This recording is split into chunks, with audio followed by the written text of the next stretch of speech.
Buenas tardes, amigas y amigos que nos escuchan en esta tarde.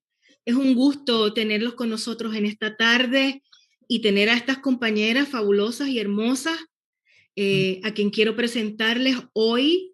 La Fundación Piscis y Latinas en Poder tiene el gusto de comenzar y abrir el espacio, este espacio en el contexto del mes en el que observamos las luchas históricas de las mujeres a través de la historia.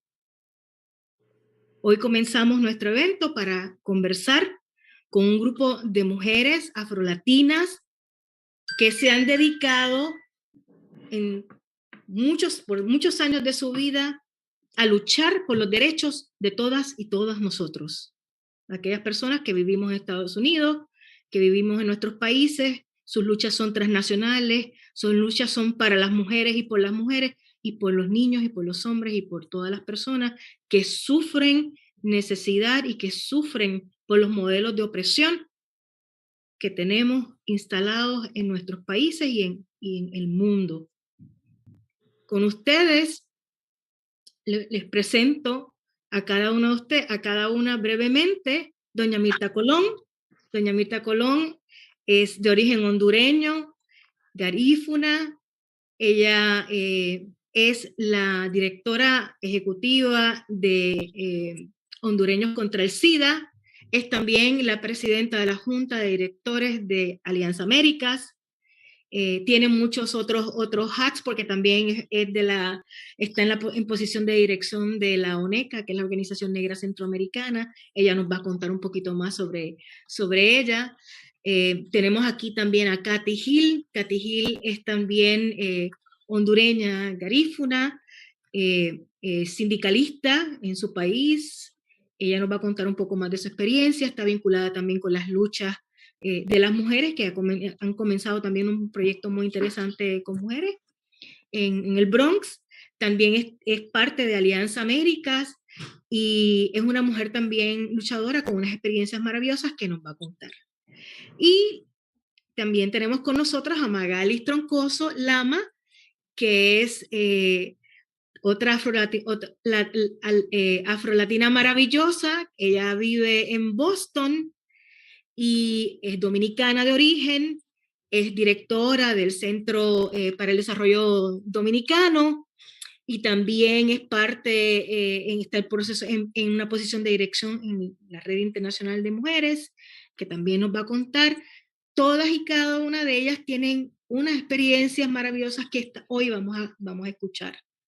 Les quiero contar rapidito que Latinas en Poder es una organización incipiente, una organización nueva, un startup, que se dedica y que aspira a apoyar y a fortalecer las organizaciones que existen de mujeres latinas, de origen latinoamericano y caribeño, aquí en Estados Unidos, y que apoya también, donde no hay, a lideresas para que ellas conformen esos espacios de lucha y organización de las mujeres latinas o de origen latinoamericano y caribeño a través de procesos de diálogo transformadores, a través del desarrollo de liderazgo, de capacidades de liderazgo en el contexto político, en el contexto comunitario, en el contexto local, nacional y también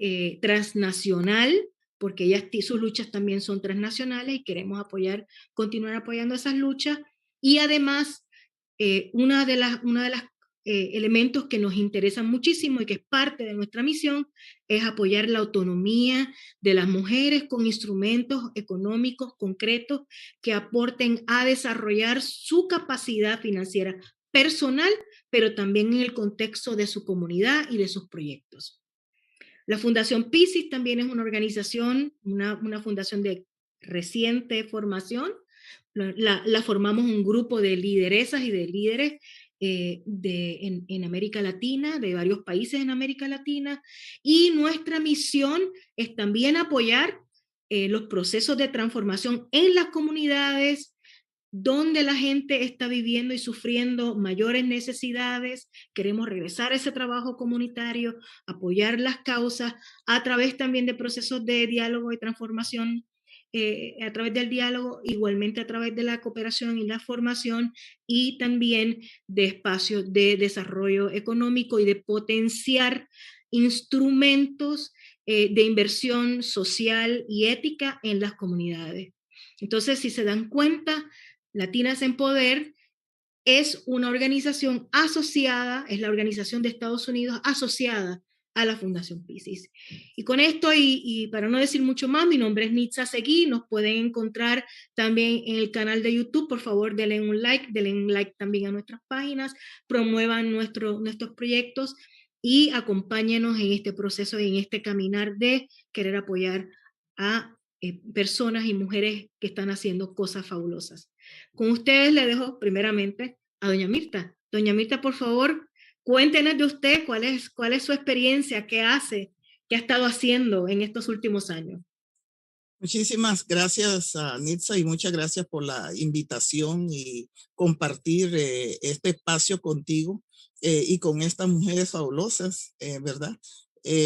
Pues fíjate de que un poco es de que yo nací en una pequeña ciudad de Honduras llamada Trujillo.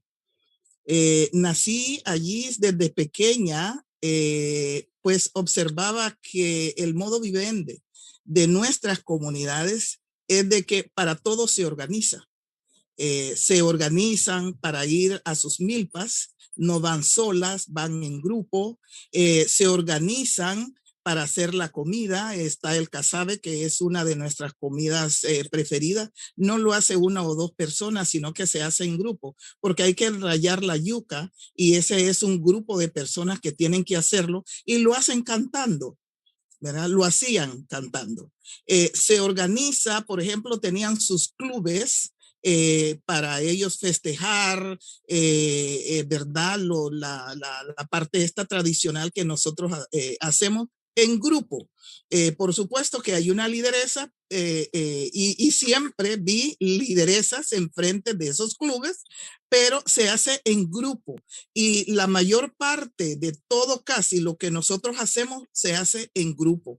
Si se muere alguien, viene la familia de todas partes porque se llora en grupo, se festeja en grupo y se llora en grupo. Entonces, esa parte nuestra de estar organizando todo el tiempo, de estar sumergidas en organizaciones, es como que nosotros no sabemos de organizaciones. Yo no sé de organización, yo solo sé que tengo que estar en una organización, que son dos cosas diferentes. Verá, hay gente que se sabe, yo no me sé los rules de Robert, yo no me sé nada de eso. Yo solo sé que tengo que estar para participar en el mundo y ser parte de esos cambios que nosotros visualizamos. Hay que organizarse y hay que estar allí parte de ese proceso. Entonces, yo cumplí mis 18 años que mi hermana mayor me trajo a los Estados Unidos y yo vine como turista y me quedé, ¿verdad? Yo me quedé indocumentada acá en los Estados Unidos. Tengo, bueno, con esa ímpetu de empujar y seguir adelante y salir adelante, pude conseguir una maestría en trabajo social y trabajo en el área de psicoterapia por los últimos 30 años, con experiencia de trabajo con los niños, trabajo con adultos, también con salud mental. Y en ningún momento nos hemos descuidado de nuestras comunidades. Esa es parte de nuestra lucha, parte de nuestra vida. Y estoy diciendo la lucha acá localmente en los Estados Unidos y de igual manera en Centroamérica. Bueno, eso es parte de lo que nosotros hacemos y más adelante pues vamos a hablar un poco más de esas luchas. Muchísimas gracias de nuevo. Tienes apagado el micrófono. Muchas gracias, doña Mirta. Interesantísimo. Se parece, su historia me acuerda a la historia de las mujeres también nuestras, afrodescendientes, ¿no? Y de otras mujeres afrodescendientes. Así que qué interesante. Vamos a dejar a Katy. Take it away, Katy.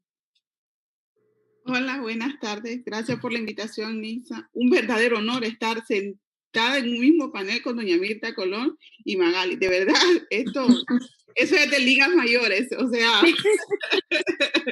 es realmente de ligas mayores, son referentes realmente de la lucha, ¿verdad? Y sobre todo, aunque dice doña Mirta que pertenece a una organización, de ese trabajo de hormiga de organizar, ¿verdad? Doña Mirta Colón. Bueno, como decía Nixon, mi nombre es Katy Hill. Yo realmente soy hondureña. Nací en Tegucigalpa, soy 0801, esa es la nomenclatura de la capital de Honduras. Pero si a mí me preguntan, yo soy trujillana.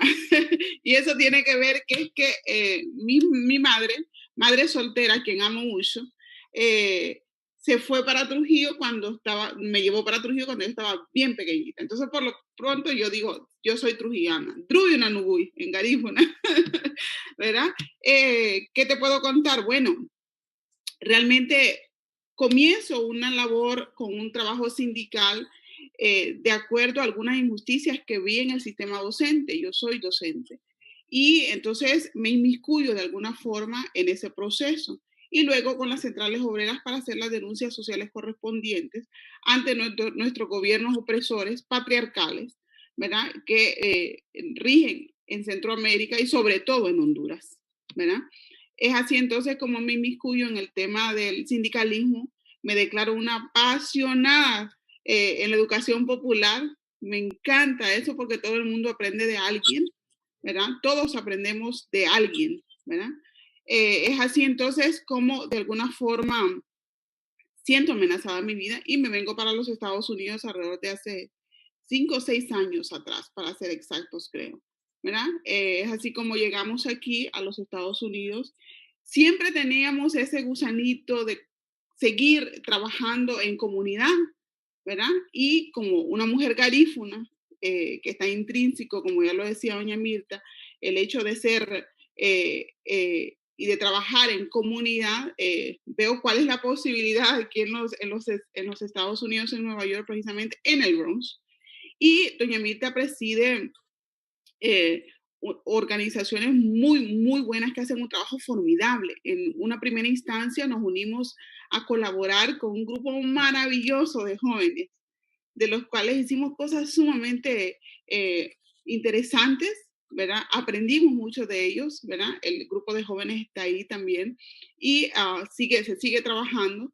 Pero entonces es así como comienzo como voluntaria realmente con doña Mirta. Como decía, soy maestra de profesión, comienzo con esa hambre, con esa necesidad de seguir adelante y también sacamos una maestría en educación aquí en los Estados Unidos.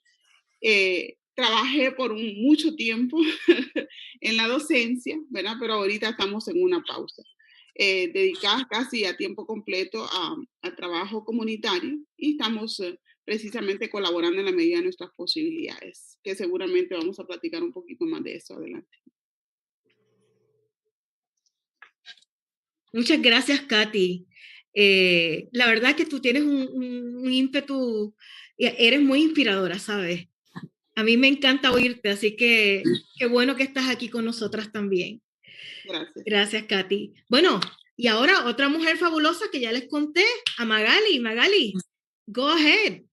Go ahead. Ok, I'm here.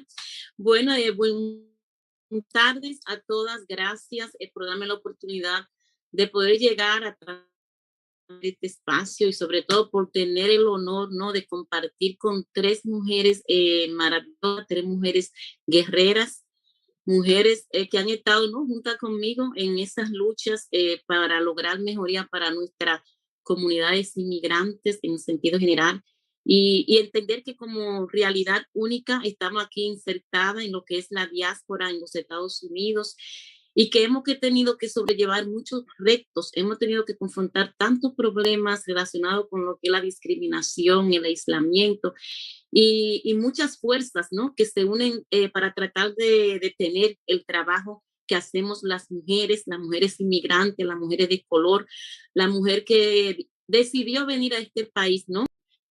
Buscando cambio y buscando una forma de uno poder identificarse y y poder insertarse en esta sociedad para buscar los cambios que necesitamos. Mi nombre es Magalis, soy periodista de profesión en República Dominicana y vine aquí en el 1994. Hice la decisión de emigrar porque quería conocer en realidad cuál era la realidad de Estados Unidos, y cuando llegué aquí me di cuenta que quizá era un mundo diferente, pero que sí estaba impactada por muchas de las situaciones en las que crecí.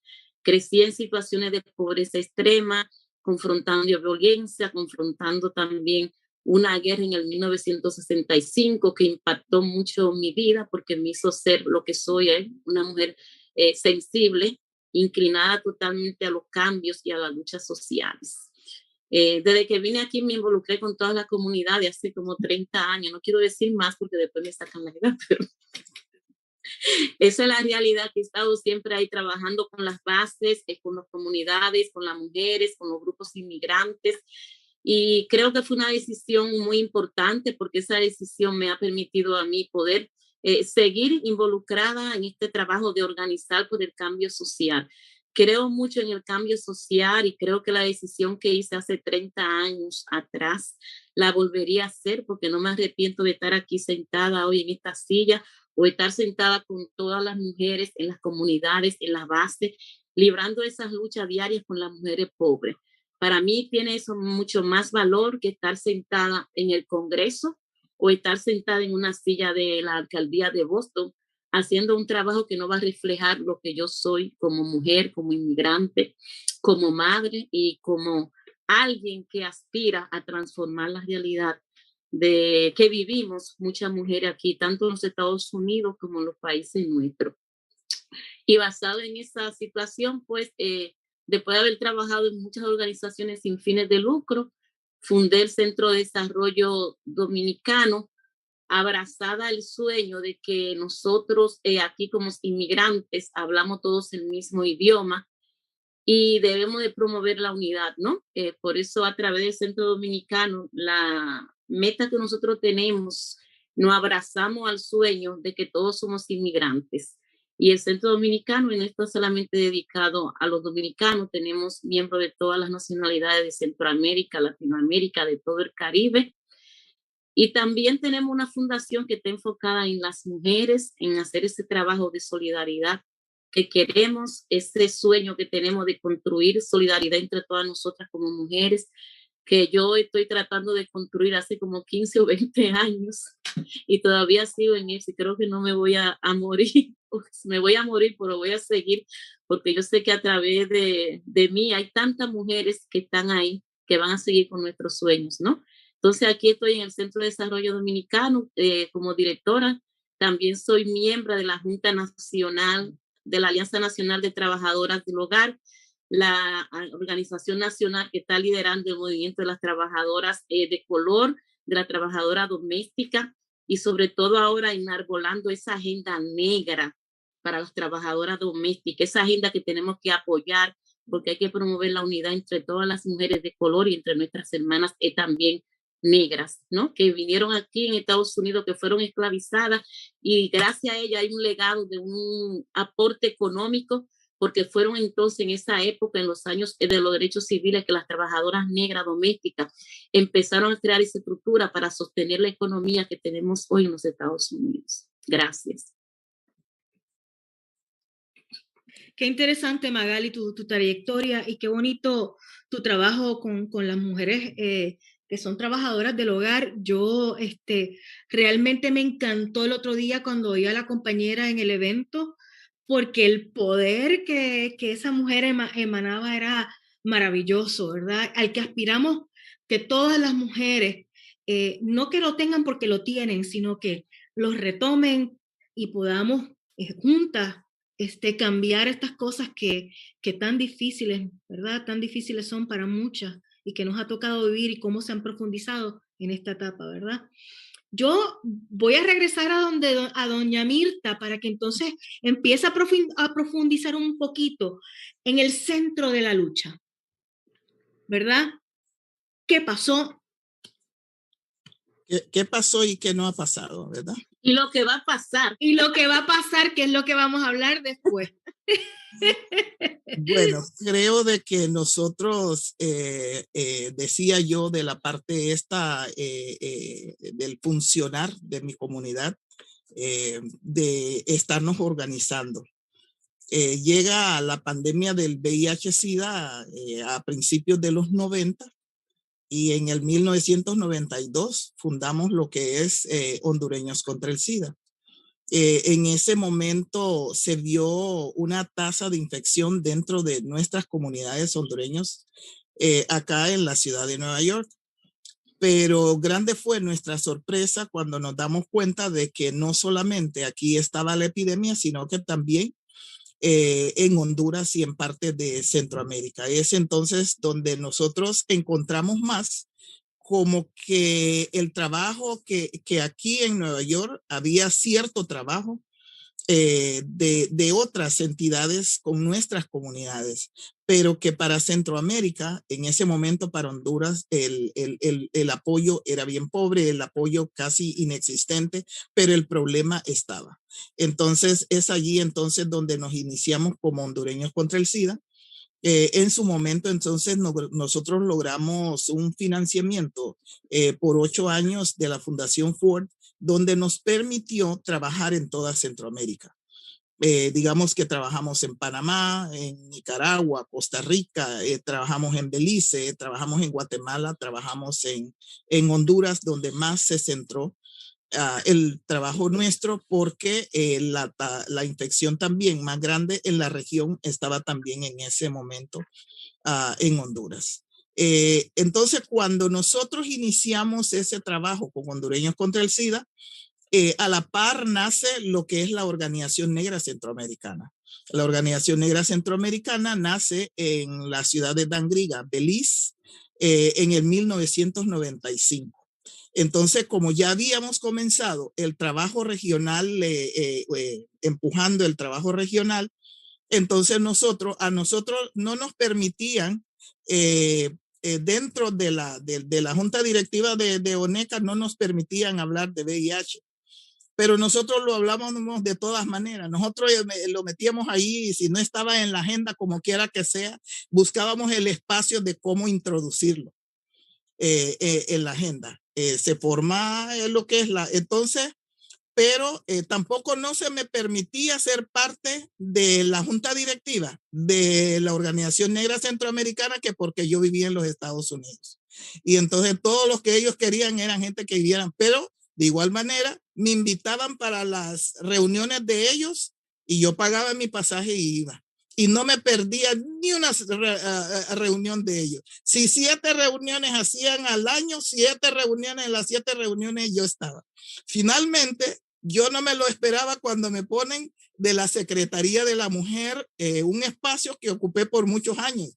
Y yo creo de que solo esperaba que me dieran ese espacio para yo entonces como que introducir no solamente el tema de VIH, porque teníamos que hacer conferencias de las mujeres anualmente, entonces yo ya tenía más espacio de cómo introducir ese y otros temas relevantes a las situaciones de la mujer en Centroamérica.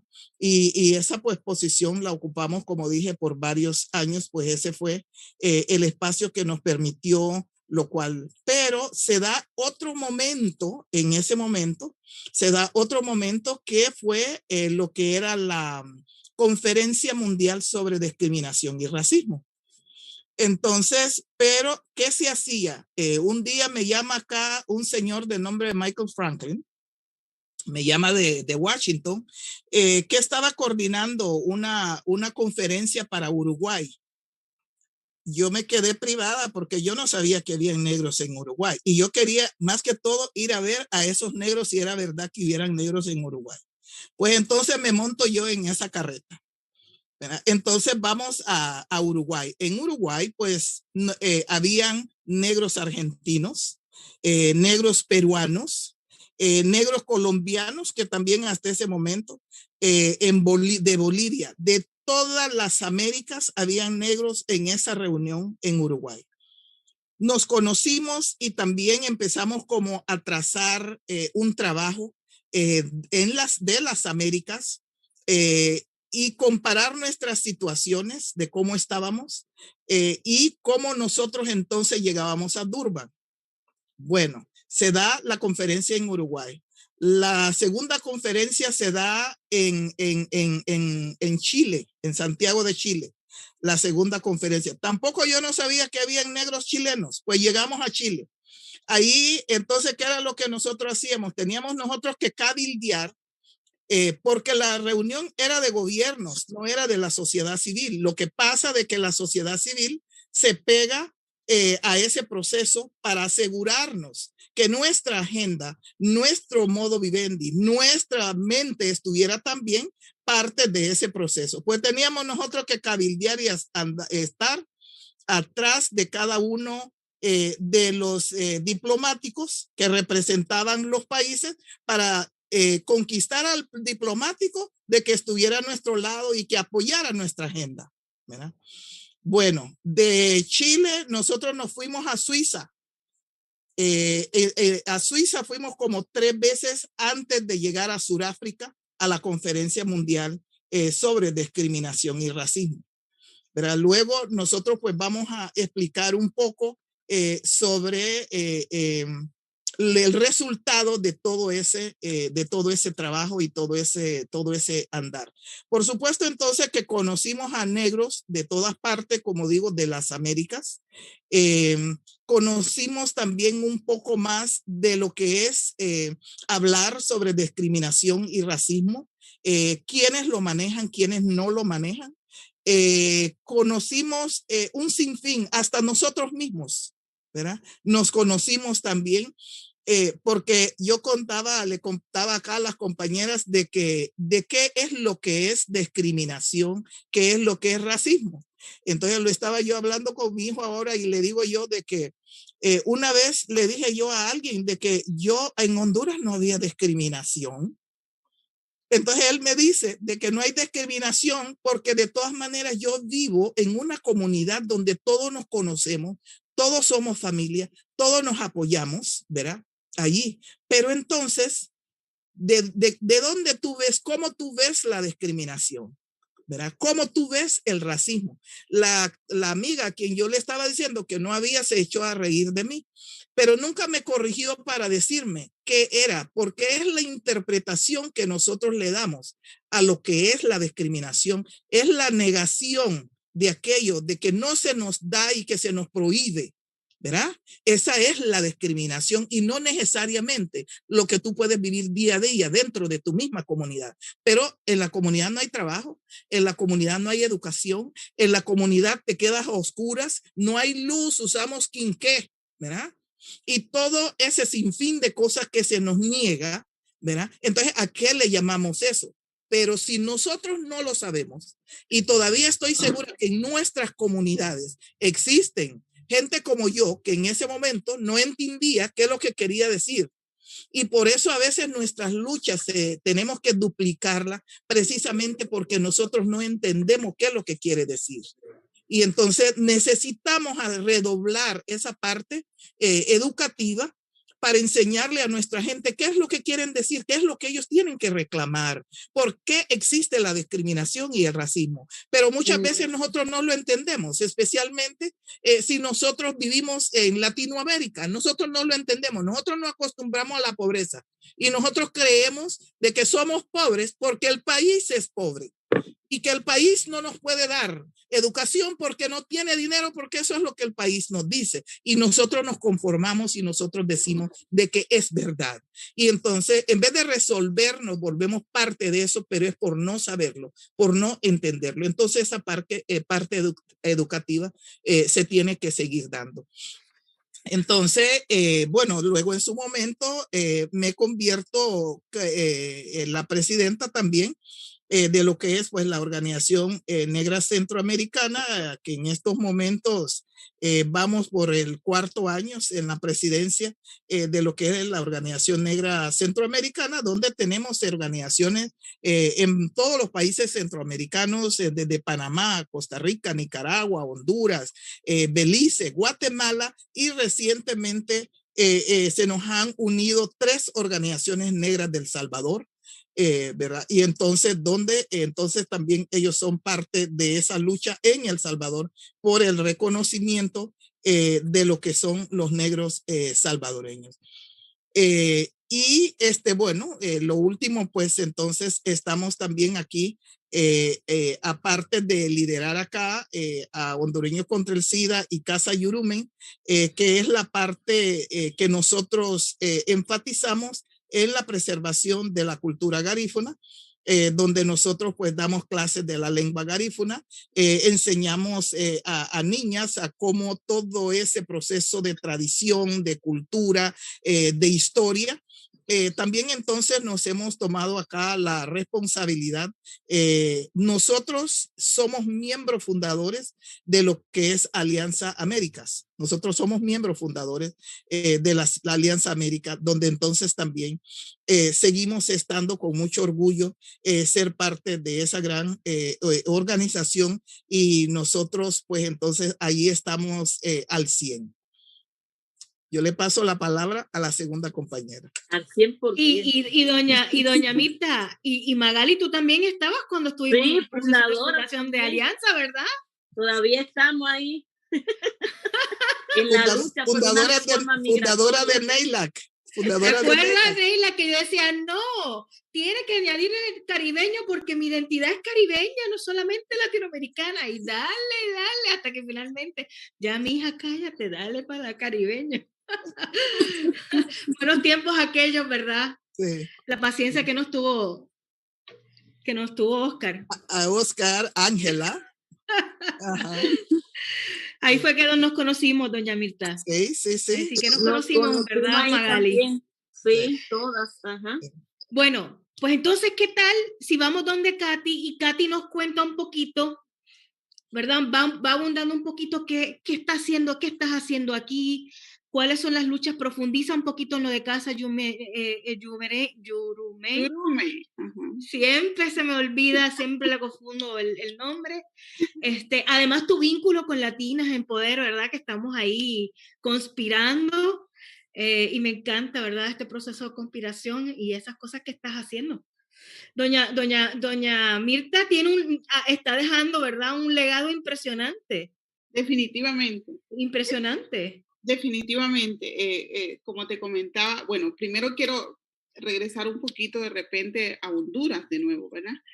Sabes que doña Mirta mencionaba que en algún momento no se sentía la discriminación, ¿verdad? O no sé, esa conceptualización de la discriminación, pero se siente cuando te quitan las oportunidades de alguna forma. Por ejemplo, yo digo ya muchos años más adelante, ¿verdad? En San Pedro Sula, por ejemplo, que soy docente, me someto a un concurso como docente, que es el reglamento de la legislación, y opto por un lugar, pero entonces por compadrazgo y todo lo demás le dan a otra persona que está mucho más atrás que yo en una posición, y yo ya me había fajado para tener este espacio, ¿verdad?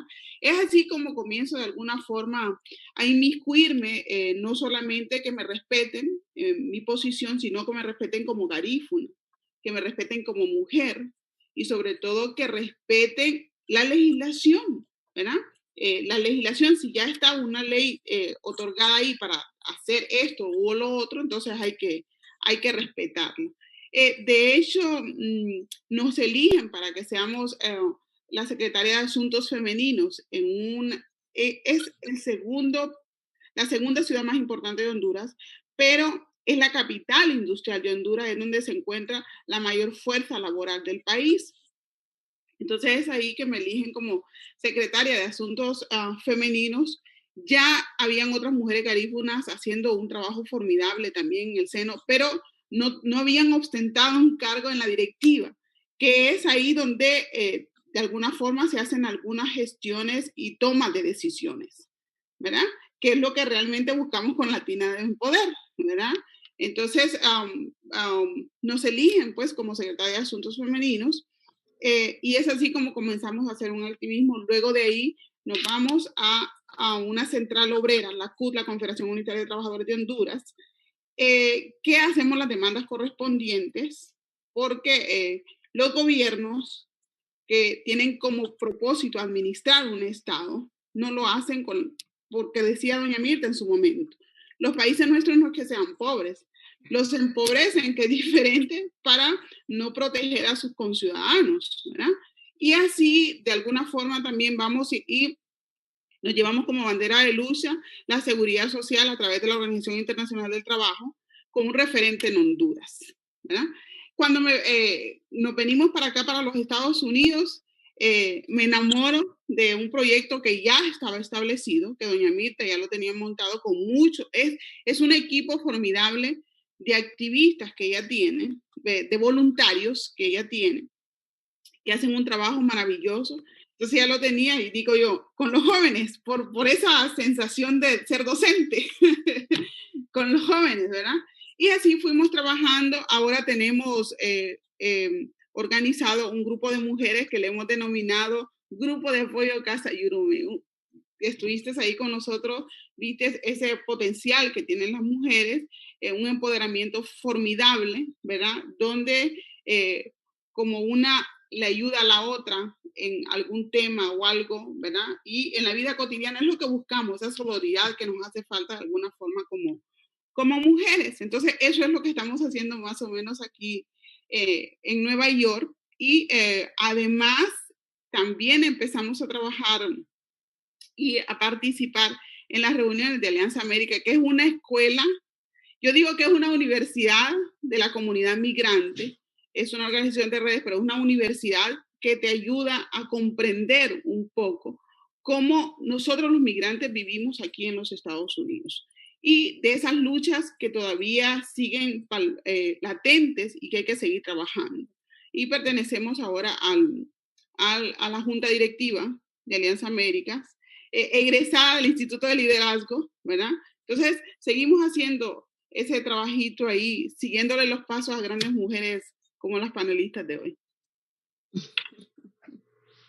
Gracias, Katy. Es impresionante porque tienes 5 años nada más en el país y has estado muy inmersa en estos procesos y tiene que ver, ¿verdad?, como mujeres como doña Mirta, que, ¿verdad?, que la empujan a uno, pero también las ganas y el deseo que tienes tú de aportar al cambio, ¿verdad? Yo te veo y, wow, digo, esta mujer dice mi mamá, va a llegar a ser bien fuerte, bien poderosa. Dice mi madre en algún momento que yo soy como el agua, que me meto en cualquier hendidura.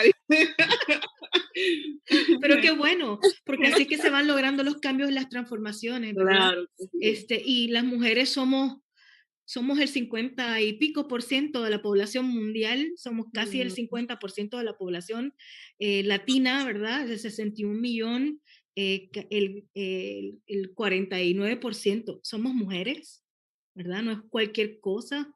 O sea, nosotras tenemos mucho que decir, mucho que decir. Y yo sé que Magali tiene también mucho que decir porque ha estado muy inmiscuida en las luchas fuertemente de las mujeres en Estados Unidos y también en Boston, ¿verdad? Donde ella está localizada.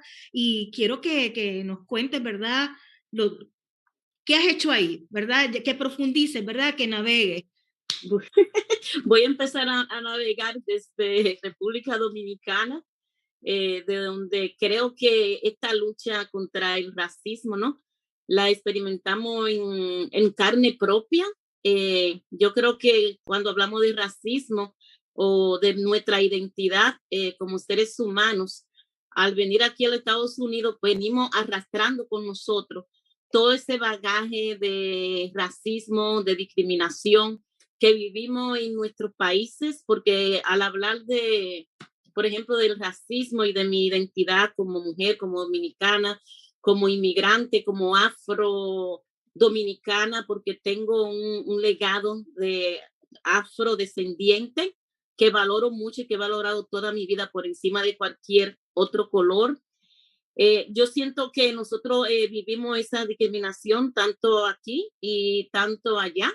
Que muchas veces en la forma en que nos miran, en la forma en que nos definen, empieza ya a etiquetarnos para detener nuestro progreso. Y me di cuenta de esa realidad cuando entré aquí a los Estados Unidos y empecé a involucrarme con todas las comunidades de bases. Y me di cuenta que si yo quería hacer un buen trabajo, si yo quería seguir promoviendo los valores que yo tenía y mi deseo de organizar y de cambiar el mundo.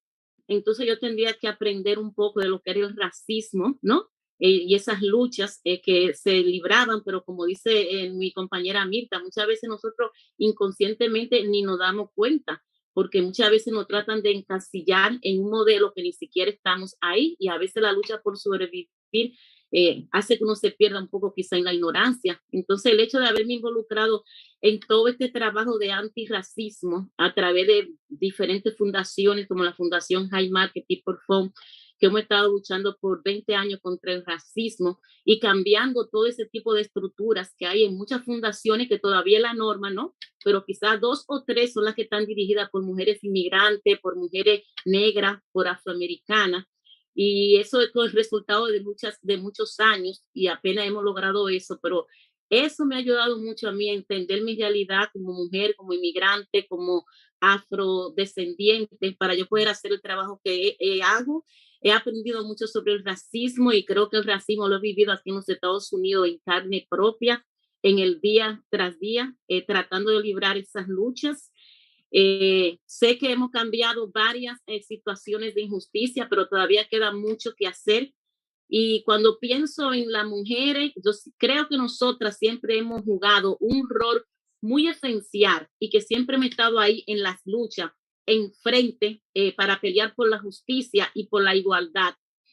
Pero nuestro poder, esa resistencia que nosotros tenemos y ese coraje, siempre de una forma u otra ha tratado de ser ocultado, ¿no? En todas las áreas de la vida humana, y especialmente cuando nosotros hablamos de nuestra historia, de los libros, ¿no?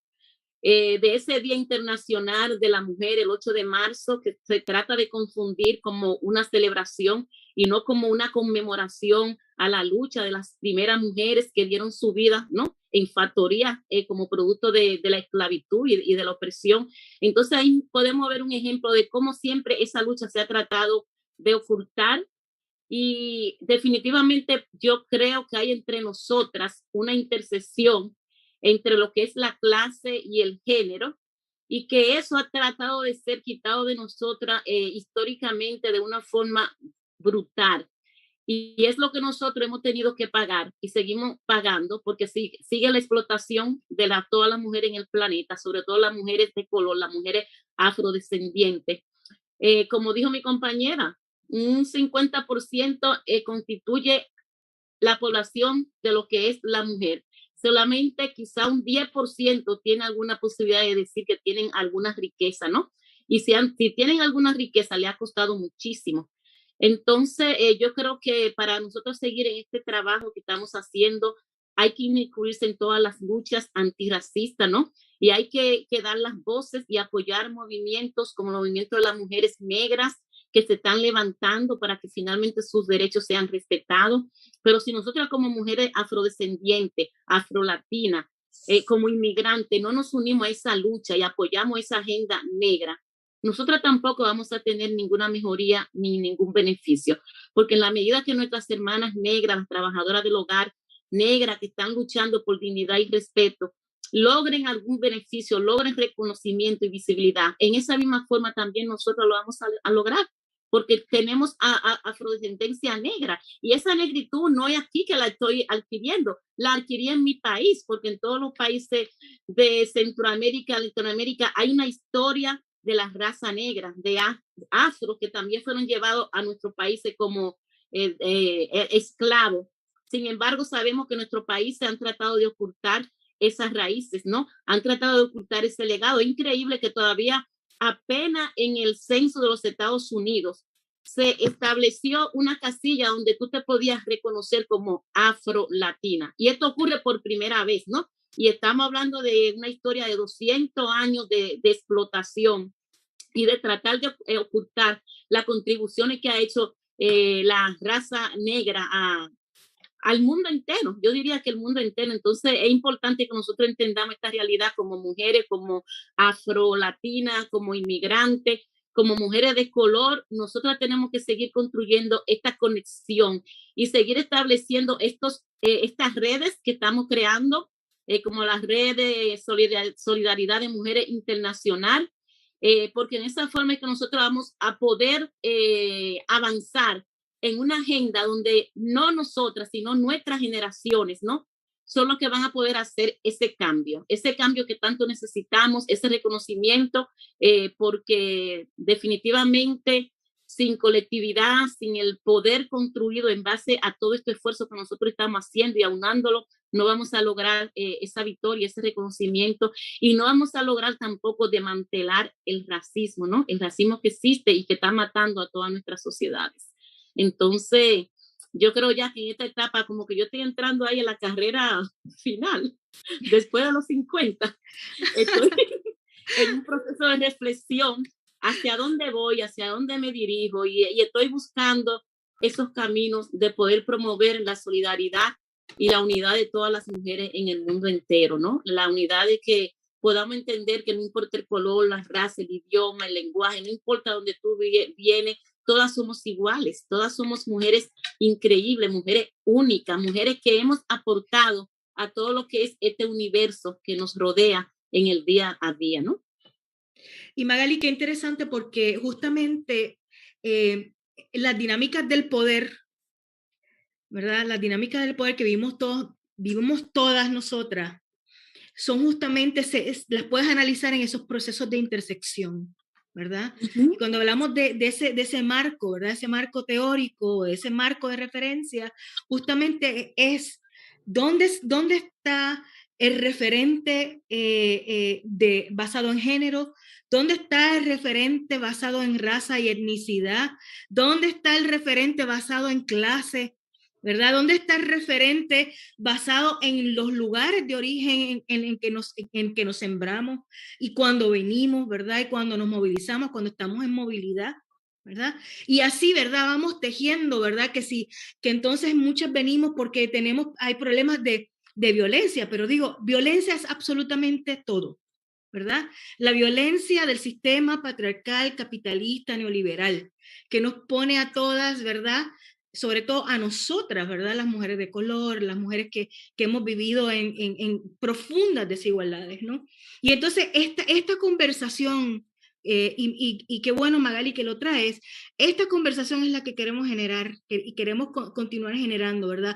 Que tú lo haces allá, que lo haces acá, y que nosotras, las compañeras en Nueva York y después en los espacios en los que tenemos, continuar generando porque necesitamos formar un movimiento amplio de mujeres de origen. Yo creo que sí, definitivamente es tiempo de hablar. Este es el momento de seguir estas conversaciones, que esta conversación no se quede aquí, sino que se sigan extendiendo, porque nosotras estamos determinadas a que nuestras voces puedan seguir siéndose escuchadas, pero si nosotras mismas no nos unimos y creamos un poder colectivo, esas voces siempre van a estar en silencio. Y yo mi voz la quiero extender, yo quiero que se escuche, porque yo sé que hay miles, millones y millones de jóvenes, jovencitas de color, afrodescendientes, inmigrantes, que pueden cambiar este mundo si nosotros seguimos con este legado, si nosotros seguimos que nuestras voces puedan ser expandidas, porque no es acerca ahora de Magali, es acerca del futuro y de la transformación real que tiene que existir en esta sociedad para que haya eso que nosotros estamos soñando, ¿no? Igualdad y justicia y un mundo humano, porque definitivamente que nos estamos deshumanizando.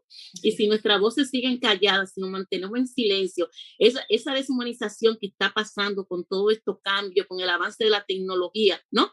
Se van a quedar mucho más acalladas. Yo me defino como una mujer que estoy aquí en este mundo, pero en esta lucha de lo que es la tecnología, yo he decidido que si tengo que ser quizá un 40% tecnología, pero quiero ser un 60% humana, porque esa humanidad, ese es el 60% que por lo que estoy luchando por ser humana, es la que me va a permitir a mí y a mis futuras generaciones que el mundo no se desaparezca, que nos convirtamos simplemente en meros espectadores y robots, ¿no? De un mundo completamente mecanizado, industrializado, con un capitalismo rapante, y la esencia de lo que soy como humano, ¿dónde va a quedar? Entonces, nosotras como mujeres tenemos que hacer esa decisión, ese llamado a luchar constantemente, y qué mejor que hacerlo a través de construyendo estos espacios y estas voces que puedan ser expandidas en todos los rincones del mundo. Así es. Así es. Y gracias, Magali, porque Ujú. por ahí entonces, ¿verdad? Y hablando de la dignidad humana y de la dignidad de las mujeres, a una gran doña que también es su humanidad y su dignidad Y que yo la admiro impresionante, muchísimo. ¿verdad? Se la vamos a pasar a doña Mirta. No te Doña me vayas, Mirta. Magali. Quería regresar un poco acá al trabajo que se hace en Durban, que se hace el proceso hasta Durban, que llega hasta Durban. Aquí hubieron muchas mujeres, hombres que se involucraron en ese proceso. Algunos de ellos ya los perdimos, algunos de ellos ya no los tenemos.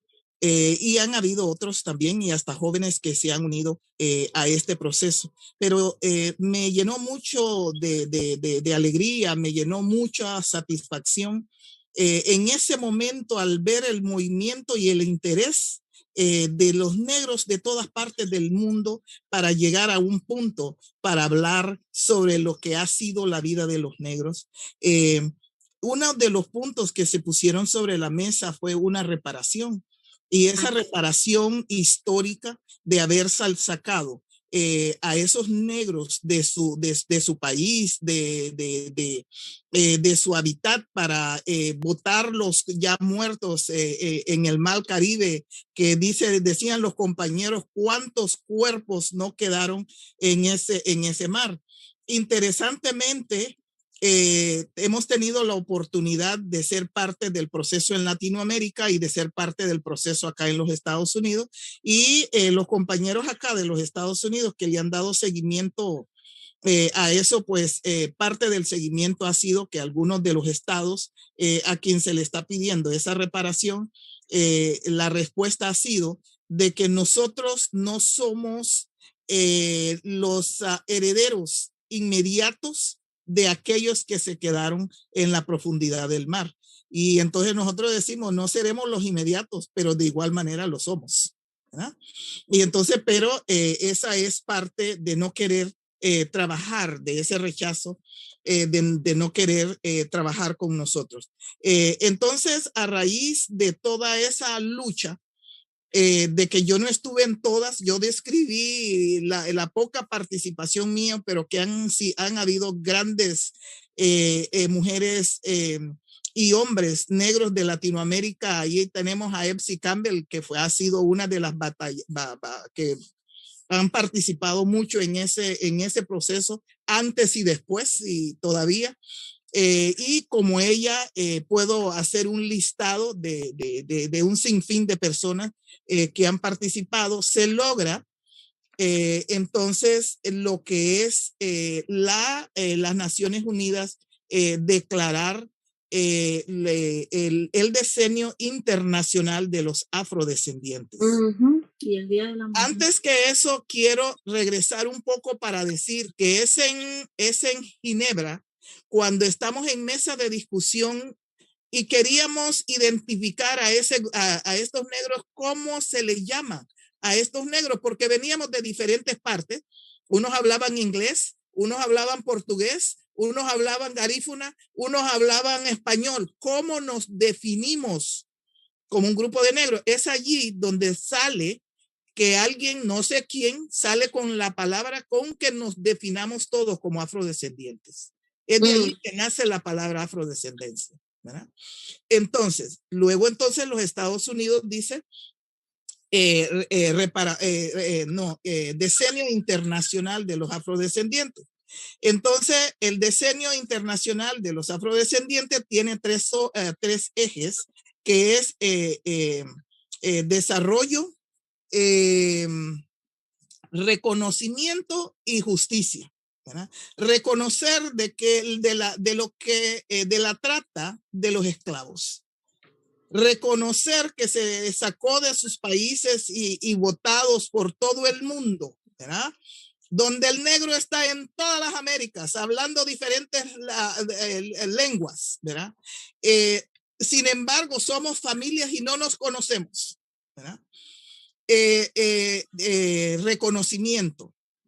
justicia. ¿Cuándo es de que se nos va a dar a hacer justicia de habernos sacado en esa forma y todavía seguimos en el mundo con las peores necesidades, con el peor abandono, ¿verdad? Y desarrollo, ¿cómo nosotros nos vamos a desarrollar? ¿Verdad? ¿Cómo desarrollamos nuestras comunidades?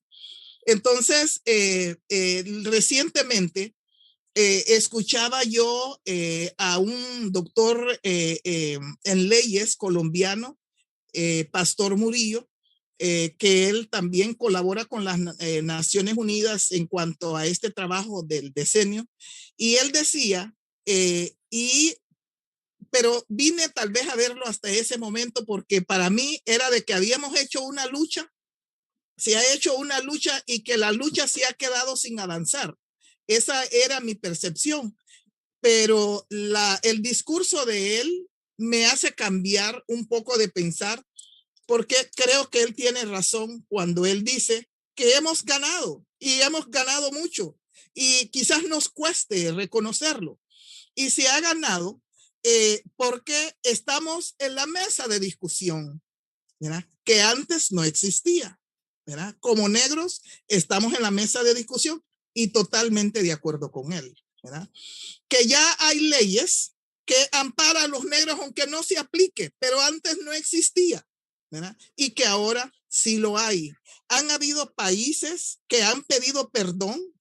Él mencionaba a Bélgica, Inglaterra, y no sé qué otro, no recuerdo qué otro país él menciona, de que han pedido perdón a los negros del mundo por haberlos sacado de Inglaterra. Hay otros países que tienen que seguir pidiendo perdón, pero por lo menos eso ya lo hicieron y es un logro. Hay países que sí están de acuerdo de que hay que hacer reparación, ¿verdad? Entonces también esos son logros. Y decía Magali en términos de esta lucha que no se acaba así, pero sí han habido negros y quizás, como decía Magali, vamos ya al final del camino, pero se ha hecho una ruta. Sí. Hay una ruta, se ha hecho una ruta, hay un camino, ¿verdad? Y tenemos la esperanza de que los jóvenes sigan este trabajo y que esa lucha no se quede en medio. Y yo dudo que se quede porque creo de que hay mucha más fortaleza ahora que cuando en ese momento que nosotros reaccionamos, que nosotros hicimos ese andar. Hay mucho más reconocimiento en este momento, hay mucha más fuerza de jóvenes en este momento y entonces vamos a tener la esperanza de que esto pues va a seguir. Wow. Doña Mirta, realmente interesantísimo y súper inspirador. Fíjese que mientras yo la escuchaba pensaba que hoy yo estoy en un programa de estudios de género con una beca que me dieron para estudiar con la Universidad de UW y hoy estuvimos precisamente viendo un indicador, unos indicadores sobre la participación de las mujeres en procesos legislativos. Y sorprendentemente, aunque no debe ser sorprendente, uno de los países más grandes de América Latina, el que menos legisladoras tiene, que es Brasil, y uno de los países más pequeños de América Latina, la más grande del Caribe, pero de los más pequeños del continente, que es Cuba, tiene la mayor parte, el 52% de las mujeres están en posición de legislación. Y yo quiero traer esto a la mesa porque se lo quiero dejar a Katy por la siguiente razón.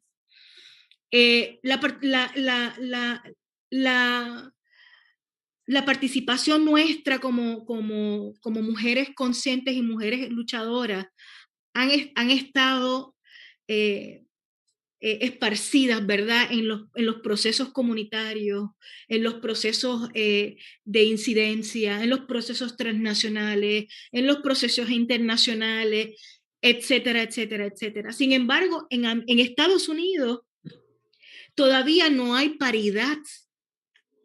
En América Latina hay muchos países que han logrado la paridad en el contexto político que Estados Unidos. Y tenemos en Estados Unidos, en espacios legislativos congresionales, 90. somos, ¿qué? 90 y no somos, y son 2 o 3 latinas, ¿verdad?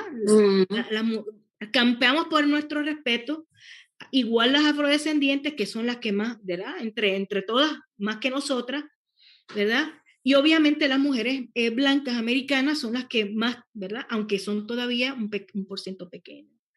Entonces, una de las cosas que nosotros estamos interesados, ¿verdad? De querer apoyar y de querer y poner sobre la mesa es cómo apoyamos a más mujeres que continúen estando en los procesos políticos y de incidencia de liderazgo, pero que también, ¿verdad? Podamos apoyar y fortalecer y educar y apoyar la formación de nuestras mujeres de origen latinoamericano y caribeño a que estén en esos procesos de participación política, porque si una de las tantas lecciones que hemos aprendido en este año es que las mujeres hemos sido las más afectadas, de la pandemia más grande ha sido la violencia íntima, la violencia de género.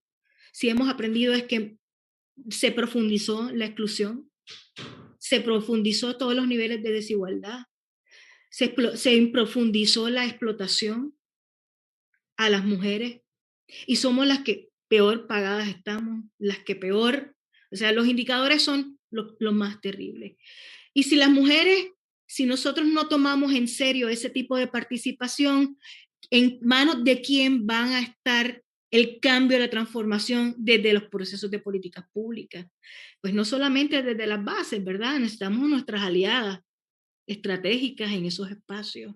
Entonces yo le voy a dejar la palabra a Katy, porque yo creo que Katy, que es un poco más joven que nosotras, yo por ahí veo en Katy ¿verdad?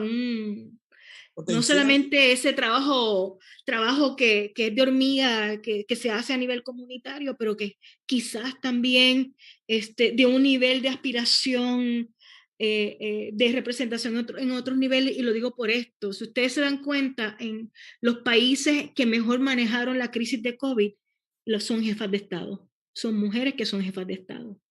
No es coincidencia. Entonces, cuando las mujeres comprometidas, porque no todas están comprometidas, ¿verdad? Hay mujeres que son racistas, son terribles, ¿verdad? El patriarcado ¿verdad? Se las comió y ellas no hacen ningún tipo de análisis ni les interesa, pero aquellas mujeres que están comprometidas y que quieren tener, esas son las mujeres que queremos apoyar. Y queremos seguir apoyando a Magali, y seguir apoyando a doña Mirta, y seguir apoyando a todos ustedes que nos están escuchando, que tienen aspiraciones en la vida a transformar y a cambiar. Con ustedes queremos estar y queremos que ustedes estén con nosotros. Así que, casi. Y bueno, sí, pasó la papa caliente, ¿verdad?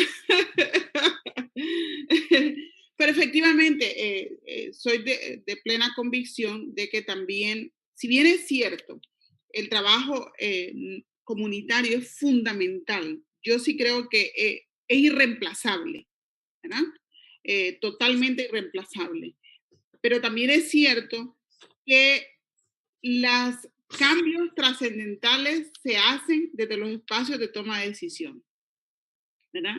Que desde los espacios de toma de poder, también con esas alianzas estratégicas entre la sociedad civil y el organismo de gobierno en cualquier país que sea.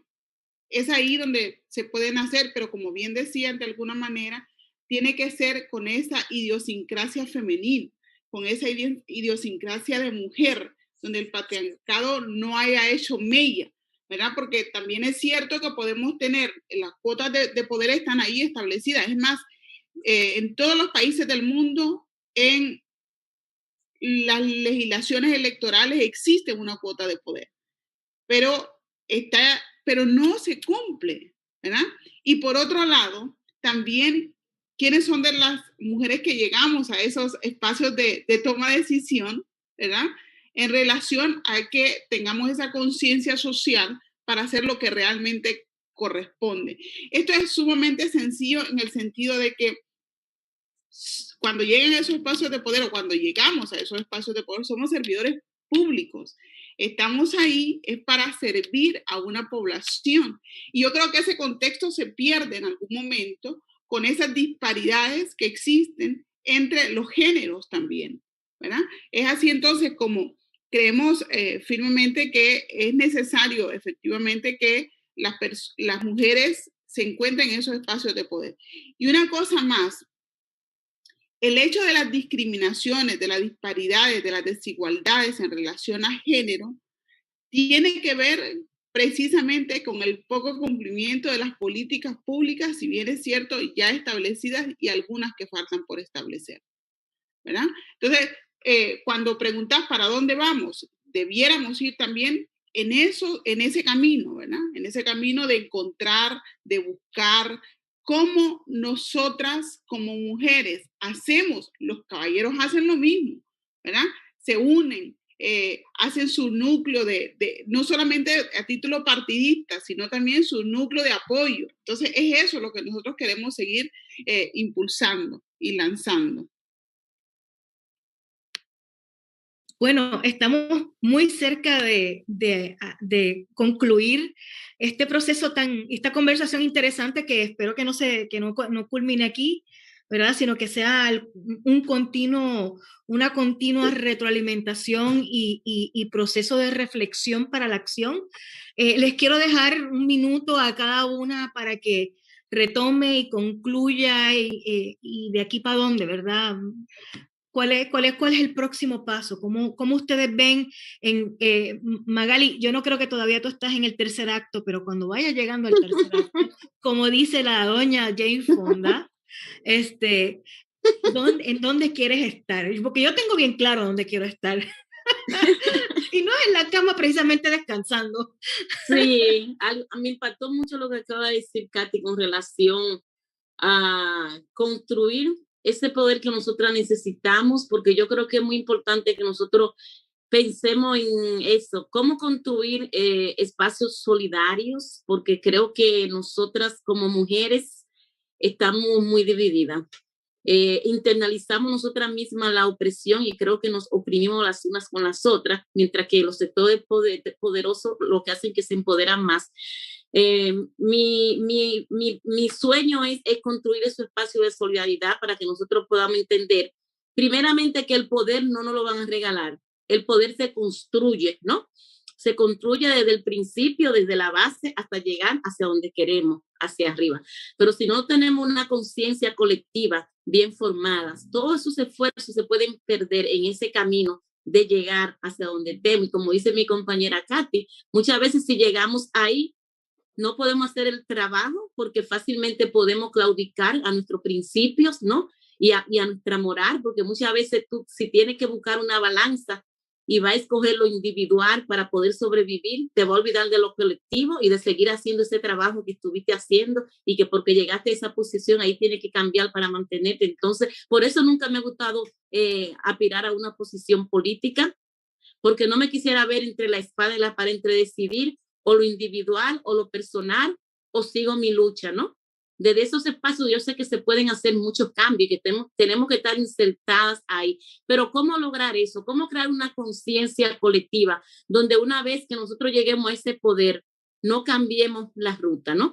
Esa es una de las preocupaciones, lo que me gusta. Por eso yo creo que cuando hablo de solidaridad, estoy hablando de ser solidaria conmigo misma, para poder sobrevivir, ser solidaria con el mundo, ser solidaria con todas esas mujeres que tienen ese poder y cómo nosotros podemos servirle de apoyo, porque muchas veces una mujer puede llegar a una posición y de repente está ahí, pero no tiene apoyo porque nosotras mismas entonces le damos la espalda y nos separamos. Entonces, esas son una de las situaciones que nosotros debemos de pensar, cómo apoyar a las mujeres, cómo apoyar a Kamala, que está ahí sentada, y nosotros no sabemos la lucha interna que ella misma ahora está viviendo, ¿no? Y si ella no siente esa solidaridad y ese apoyo de nosotras, las mujeres de colores, de afrodescendientes, la inmigrante, es posible que ella pueda claudicar con sus buenos propósitos, porque internamente es una lucha bien fuerte que para poder seguir ahí necesita el apoyo y la solidaridad de mujeres como nosotras. Estamos tanto las que están afuera como las que están adentro. Entonces, por ahí es que yo voy por ese camino, ¿no? De solidaridad, de unirme con todas ustedes para seguir construyendo poder y que las mujeres podamos tener esa igualdad política, social y económica que nos merecemos, ¿no? Y que nos la hemos ganado con luchas increíbles, indefinidas. Así es. Gracias. Mira, yo creo que aquí hay una palabra mágica que se llama la ética en la política que nos hace falta mucho en nuestra región y en nuestro continente y en el mundo. Yo creo que muchas mujeres han logrado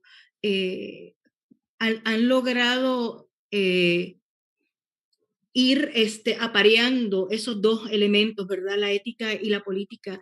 Y a mí me parece bien interesante las luchas que está llevando las mujeres más jóvenes en el Congreso.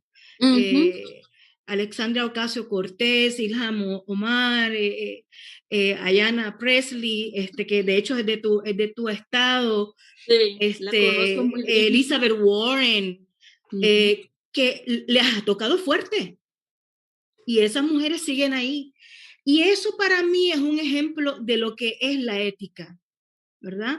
Entonces, es posible ser ético, es posible ser ético, es posible mantener la ética. Cuesta mucho, el costo es muy alto, ¿verdad? Debemos llegar a un momento en que no sea tan alto el costo, porque hemos sembrado, ¿verdad? Otras formas de concebir las relaciones de poder. Y ahí es donde yo creo que esta aportación, las mujeres podemos aportar mucho. Y yo le voy a dejar a doña Mirta la palabra para que vayamos ya cerrando el espacio. Y bueno, next. Está en mute, está en mudo. Muchas gracias por este conversatorio, muy interesante. De nuevo quería agradecerte por este espacio. Sí. Y bueno, también añadir un poco de que como parte creo de que nuestra fortaleza a través de la Organización Negra Centroamericana en Centroamérica ha sido de que tengamos organizaciones en todos los países de Centroamérica. Yo creo que esa es una fortaleza.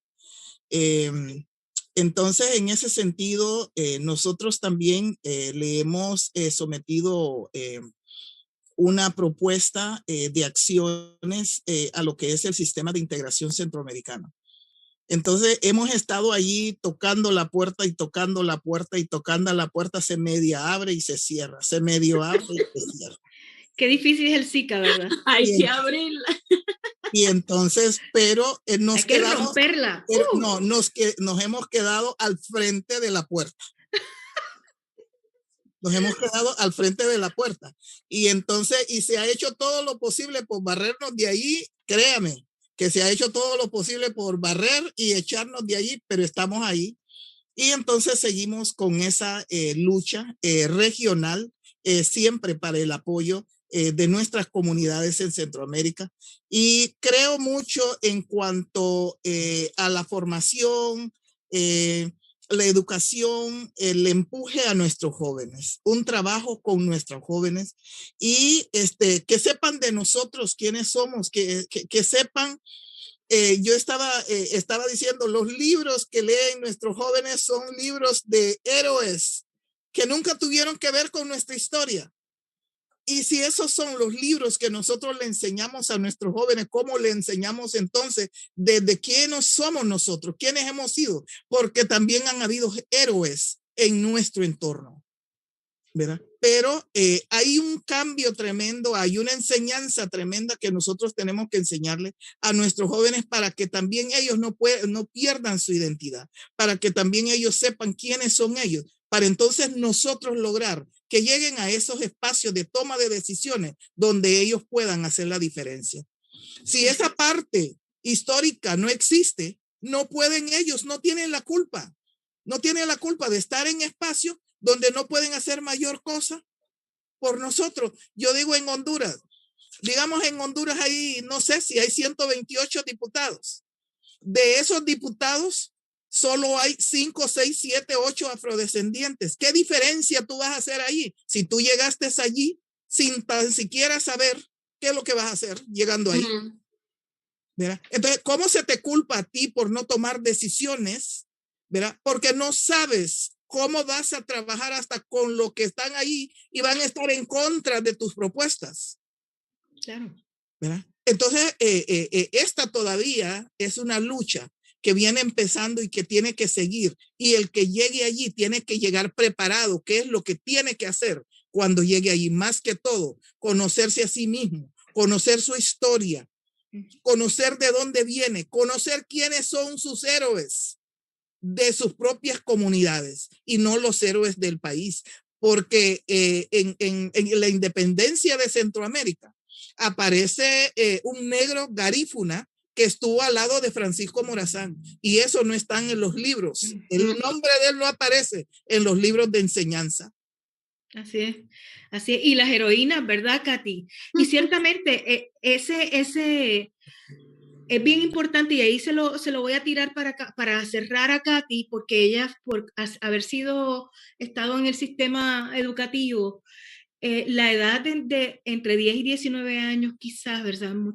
Hay una investigación que se está realizando ahora en 6 países, que es una investigación longitudinal, ¿verdad? De largo plazo, de 10 años de hecho, en donde se está investigando cuáles son los cambios, las transformaciones que son necesarias entre los chicos de 10 y 19 años, porque es su desarrollo, quiero decirlo en español, en inglés, su desarrollo a nivel de cerebral, ¿verdad? A nivel de la conciencia. Psicoemocional.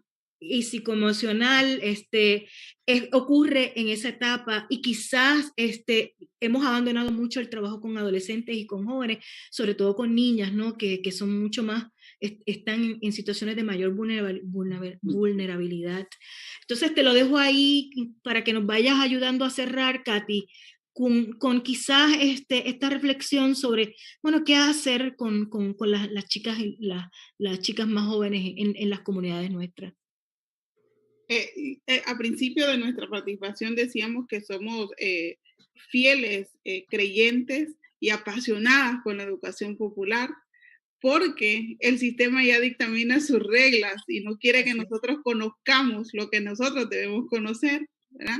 Y por eso es tan importante las organizaciones de sociedad civil, por eso es importante las organizaciones comunitarias, es ahí donde radica esa importancia, porque somos nosotros entonces los llamados a realmente como poner esas bases fundamentales, sobre todo en la juventud, ¿verdad? Esa ética política que se debe crear, esa vocación de servicio, ¿verdad? Para postularse a una candidatura X o Y, eso tiene que estar intrínseco en tu personalidad como persona, como ser humano, ¿verdad? Entonces, pero también quiero aprovechar la oportunidad para decir que es propicio agradecer a esas heroínas, médicos, médicas, enfermeras, que estuvieron en la primera línea y que han estado y que siguen estando en la primera línea, las compañeras que trabajan en las casas, las compañeras que trabajan en los hoteles, las compañeras que han estado ahí en este periodo de la pandemia, que sigue estando y que parece que el COVID se ha quedado aquí por mucho tiempo, ¿verdad? Ratificar además que existe cualquier cantidad de heroínas anónimas de las cuales no se habla mucho, no se dice mucho, pero que han hecho cosas formidables, trascendentales, para que ahora tengamos algunos beneficios como mujeres a nivel mundial que antes no teníamos. Y la comunidad negra, la comunidad garífuna, la comunidad afrodescendiente, que somos unos mismos, ¿verdad? También ha gestado sus propias luchas. Y hay mujeres que nos han antecedido, hay mujeres que siguen estando en las luchas, que siguen haciendo lo propio. Entonces es necesario seguir teniendo no solamente este tipo de conversación, pero irnos preparando las jóvenes, las jovencitas, en relación, yo sí creo, estoy convencida que millennials que existen ahora mismo tienen esa convicción, tienen esa necesidad de cambiar y de votar y de tumbar sistemas, porque estos sistemas son los que han arraigado, han normalizado, por ejemplo, los feminicidios. Entonces, son elementos que todavía se siguen trabajando.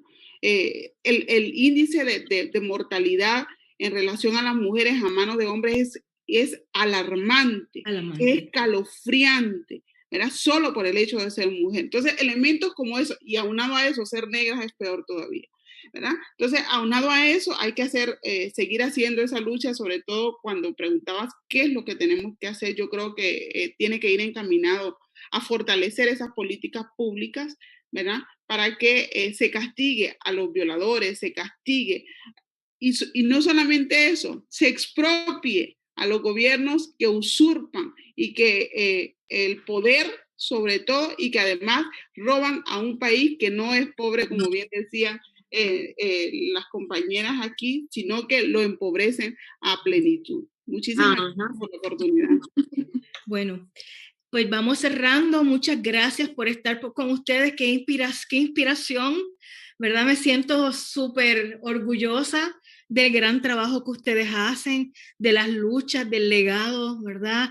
Que eventualmente van a estar dejando en las comunidades con las que trabajamos a nivel de país, a nivel transnacional, a nivel internacional, a nivel comunitario, que es tan importante. Doña Mirta, muy agradecida por tanto que ha hecho. La verdad es impresionante el trabajo que usted ha hecho por su comunidad. Magali, wow, tú también, qué fajona, qué trabajadora, qué incansable. La verdad es que estoy muy orgullosa. Katy, tienes 5 años aquí, pero no empezaste aquí y eres joven y haces muchísimo también. Estoy también supremamente orgullosa del trabajo que estás haciendo y de lo que vas a hacer, continuar haciendo. Les agradezco muchísimo. Quiero decirles que hablando de femicidios y hablando de violencia basada en género, nuestro próximo evento abierto va a ser este próximo sábado 13 de marzo en este mismo canal por Facebook Live y por YouTube. Vamos a hablar sobre la violencia de género, vamos a hablar sobre la violencia íntima, vamos a hablar sobre la violencia contra las mujeres. Tenemos 2 compañeras invitadas especialistas en temas de violencia basada en género de una organización que es parte también de este esfuerzo de Madre Tierra.